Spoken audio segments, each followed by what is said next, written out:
Hi, everybody. So today I thought I would share a real easy and quick and very, very hip little move based on a whole tone scale, which can be used as a technical exercise to really get your balance and really sort of get your hands comfortable with the white and the black keys on the keyboard. And it's also a great little lick that you can use on every time you come up with a seventh chord that has an augmented fifth or a nine with a one of those chords that comes from the whole tone scale. Now you might ask, what do you mean by that? And for that, I'll refer you to my video on the diminished genealogy, which will be linked to in the description. And basically, let's dive right into it. According to the Bible, according to Barry Harris, first there was 12. That was God. That's 12. From here to here, 12. 1, 2, 3, 4, 5, 6, 7, 8, 9, 10, 11, 12.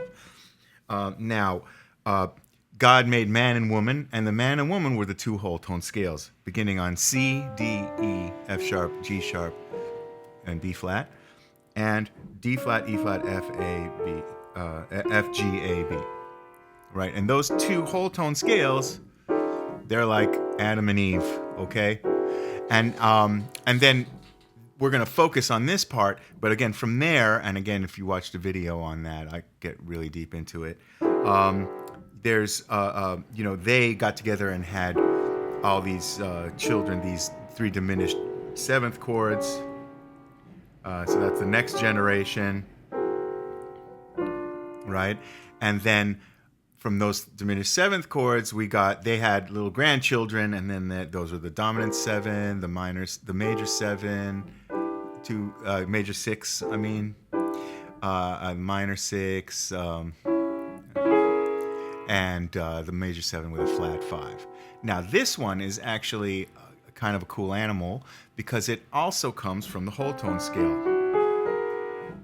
Okay, so actually, and Barry says this in class, what two chords really come from the whole tone scale? So the answer is one is the dominant seven with the flat five, right? And the other, and this is the one that you're going to see a lot, is the dominant seven with the sharp five. For those of us in the music school industrial complex, they also refer to it as a flat 13, right? So anyway, so these are the kinds of chords that you will use this lick on. So let's get right into this lick. Where does it come from? I think that Barry kind of took it from Bud Powell's Tempus Fugit. Right,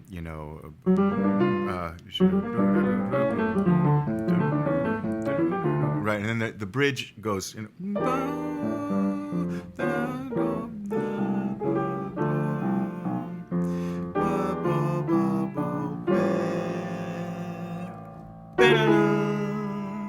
Now, during the solo, there's a part of the solo on this D, kind of strange D7 with the flat 5. It's kind of a whole tone, and he goes, or maybe he might go. I don't know what he exactly does, but it's something like this.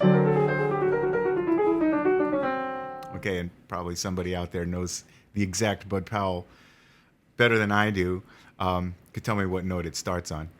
But anyway, I'm not really trying to do a breakdown of the exact Bud Powell. I'm trying to show you the principle and the idea behind it. And the idea is that you take this major third that's part of the scale, you put a chromatic in, and then you have the next third of the scale, and then so on. Chromatic third. Oops, major third. Right? So that actually is a C whole tone scale, or a D or an E. They're all the same scale, right? So let's look at it in C because it's easy to visualize. So what do we have? We have the C and the E, then the B flat and the D, the A flat and the C, the G flat and the B flat, the E, the D, and the C, and I put a chromatic in between each one.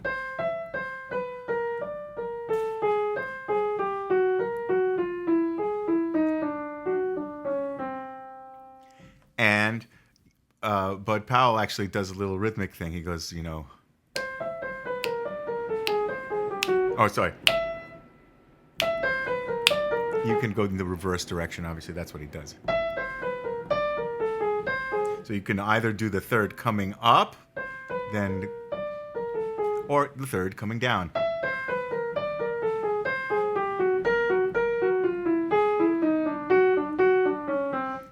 And you throw another extra one in there, and that turns the beat around. Very cool. 1, 2, 3, 4, 1.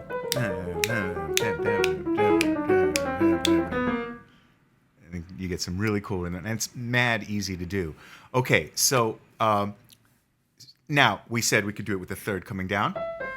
We could do it with the third going up. And you can do 4 notes or 3 notes. Now, some really cool stuff. What does the left hand do? Well, it can do the same thing. In a mirror image. Here's my C and E. Right? And I can do them in mirror image. And then...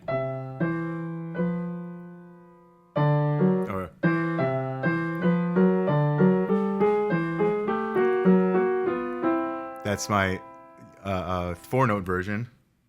The 3-note version would be...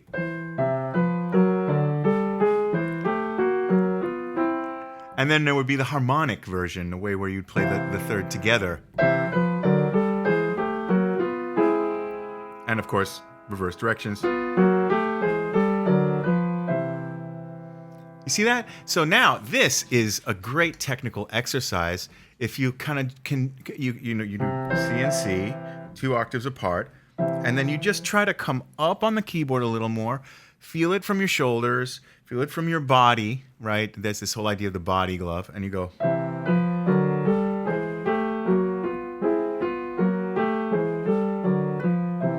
Then do it up a half step.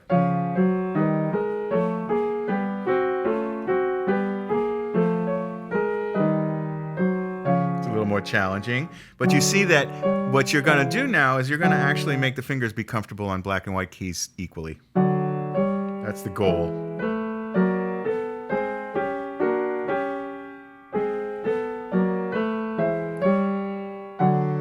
How else can we vary this? Let's go back to C. I don't have to do C and C. I can do any one of the notes that are in the scale. Right? I can do a C against a B flat. A C, E third, major third, and a B flat D major third. I could do a C and an E against an A flat and a C. It actually ends up coming into a unison here. Let's try this one. That might overlap now.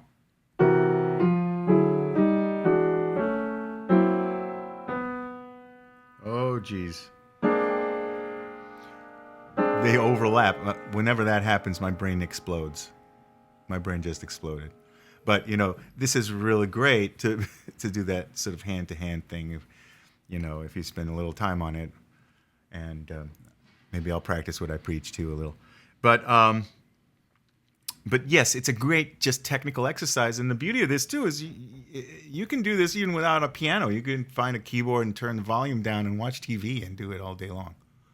And just get your fingers good on the keyboard. Now, how would we use it in a song?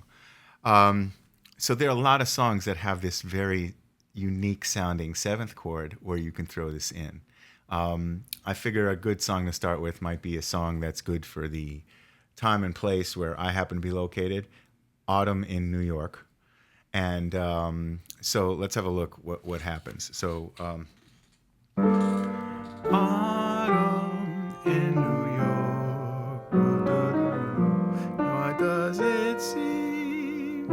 And here's the perfect place to do it. It's a C7, sharp 5, and a 9, which is our C7 whole tone scale. All those notes are in that whole scale. Now, I'm going to do that same move, but I'll hold the D on top because that's the melody. And look at how easily it sets you back up to lead back to the F major.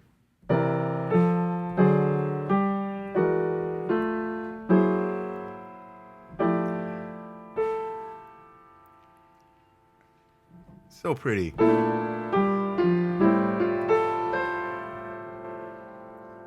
I don't know if he does a diminished or sixth dominant.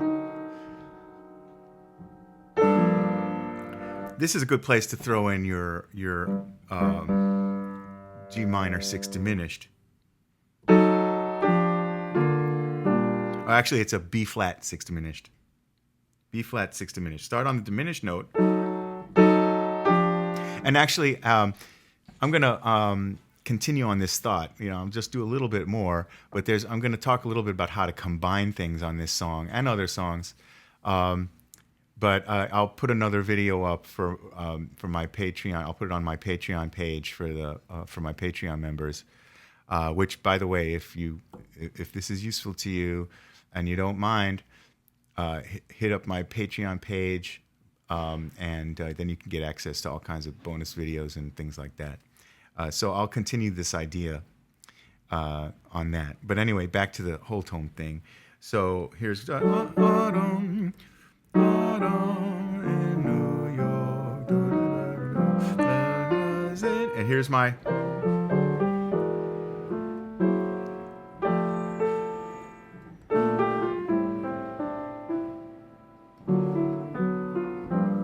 Here it is again.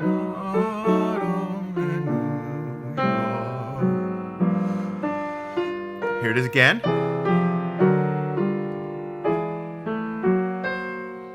Sorry. Now here it sets up the A minor 7 flat 5 so beautifully. I play a C minor 6 in my left hand.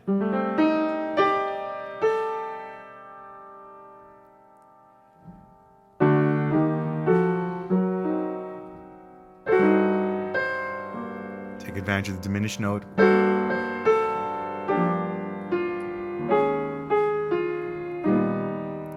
There's another good place to do it. Oops.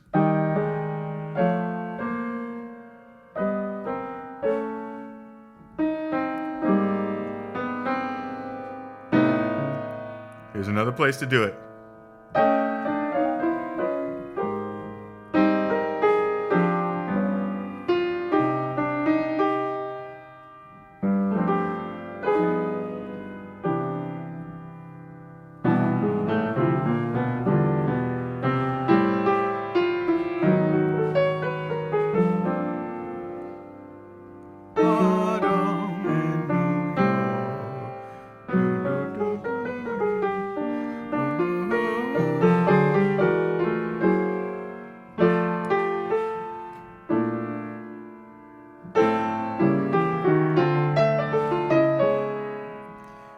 And same move here.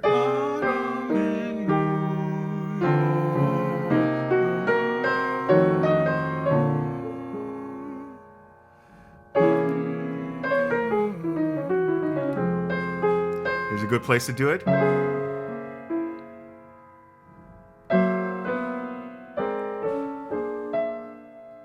See, again, I'm not trying to show you this throughout the whole song. It's just that there are so many places in the song to do it, right? And then there's another great place to do it on this D7.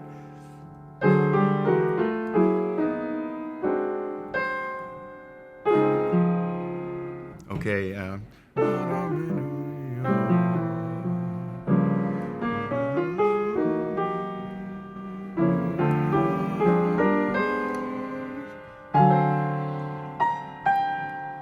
Here's a good place to put our little our Echappe from last week. Sorry, I'm doing an E flat. I mean, so where is that? Here it is.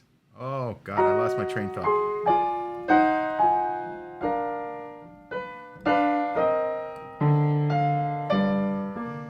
Oh, okay. So a lot of things to do, a lot of ways to combine these ideas. So one last note about overusing stuff. There's so many. Let's say we found 4 or 5 places in the song where it fits perfectly. Are you going to do it all in the first chorus? No. Let's say when you do a song, right, you're going to play 4 courses, right? Maybe you'll play the head, then you'll improvise, then maybe you'll comp for the bass player, then for 16 measures, then you'll come back and play the head out. Well, if there's like 4 or 5 places, you can pick one place for your first chorus, another place for the second chorus. I mean, this probably seems obvious, but to me, that's kind of like the difference between overuse and thematic continuity, right? You want something that the listener can latch onto, but at the same time, you don't want to be too repetitive. So, food for thought there. Anyway, so all about that cute little whole tone lick and how to use it and what to do with it. And then if you want to stay tuned for the bonus thing where I'm going to combine things and other ideas, then that'll be on my Patreon a little bit later. Okay, so thanks so much for watching. Hope you enjoyed it. Again, there's my Patreon. Don't forget to please smash that subscribe button and tell all your friends. And I thank you all for your wonderful comments and feedback. It's a real inspiration, and I love reaching out across the globe and having conversations about this wonderful material. Stay safe out there. Keep swinging. Bye. Till the next one.